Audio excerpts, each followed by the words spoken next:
नमस्कार, मैं साक्षी और आपका स्वागत है द प्रिंट लाइन्स में।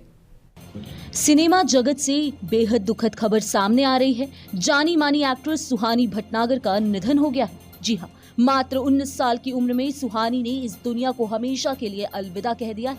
सुहानी के निधन की खबर से उनके चाहने वाले दुखी हैं। लोग दंगल गर्ल की वापसी का इंतजार कर रहे थे, लेकिन उनके निधन की खबर ने फैंस को हिला कर रख दिया है।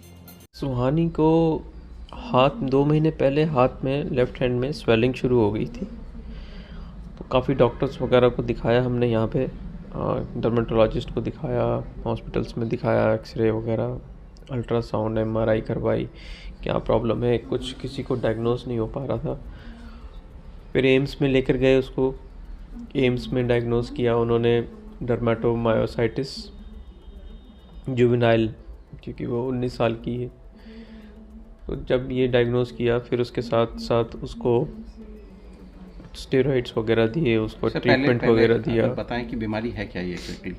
ये डर्मेटोमायोसाइटिस मसल्स की ऑटो इम्यून है, जो आपकी जो मसल्स है वो इन्फ्लेमेशन करना शुरू कर देती है।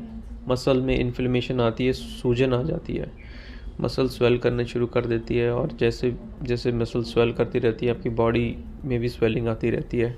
जैसे उसके हाथ में स्वेलिंग स्टार्ट हुई एक हाथ में, फिर दूसरे हाथ में स्वेलिंग स्टार्ट हुई, ऐसे करके बॉडी में इन्फ्लेमेशन आ गया पूरी बॉडी में।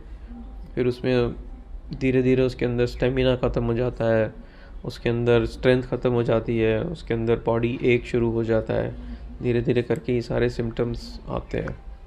तो ये डर्मेटोमायोसाइटिस डायग्नोस करने के बाद उसका जो ट्रीटमेंट है, स्टेरॉइड्स वगैरह, एम्स में जब उसको एडमिट कराया तो उन्होंने वो ये ट्रीटमेंट शुरू किया। ट्रीटमेंट के बाद फिर बहुत ज़्यादा धीरे धीरे इसकी रिकवरी होती है। स्टेरॉइड्स की इमीडिएटली नहीं होती, इसको महीने लग जाते हैं ठीक होने में। लेकिन उसको थोड़ा सा उसको जो स्टेरॉइड्स दिए वो इम्यूनिटी सप्रेंट्स होते हैं, जिससे इम्यूनिटी बहुत कम हो जाती है और उससे इन्फेक्शन होने के चांसेस ज़्यादा बढ़ जाते हैं।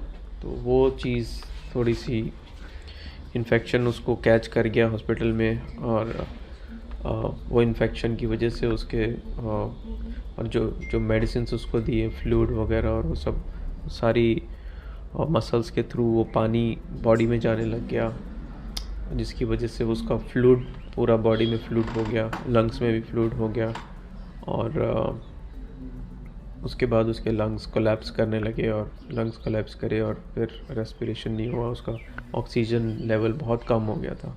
वेंटिलेटर पे डाल रखा था, मगर वेंटिलेटर पे डालने के बाद भी उसका ऑक्सीजन बहुत कम था।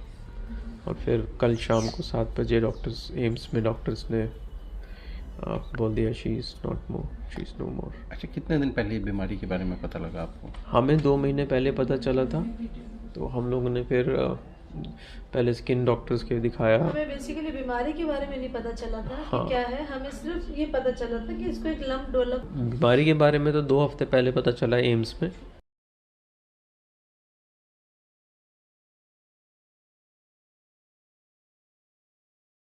डॉक्टर से मिलते हैं, क्या बताते हैं वो। तो पहले यानी कि पता ही नहीं लगा? नहीं, पहले डॉक्टर्स ने पता किया तो उन्होंने सेलुलाइटिस बोला, कुछ ने टेस्ट करे तो सेलुलाइटिस के बारे में कहने लगे, सेलुलाइटिस के एंटीबायोटिक्स दिए। सेलुलाइटिस नहीं था वो एग्जैक्टली, उसके फिर कुछ रिएक्शंस वगैरह हो गए बीच में, फिर उसको कोल्ड कफ शुरू हो गया। उस तरीके से फिर उसकी हालत थोड़ी बिगड़ती गई। फिर हमने एम्स में जब कराया, उन्होंने अपने टेस्ट वगैरह करे तो उन्होंने डर्मेटोमायोसाइटिस को। फिर मिलेंगे कुछ महत्वपूर्ण खबरों के साथ, तब तक के लिए धन्यवाद।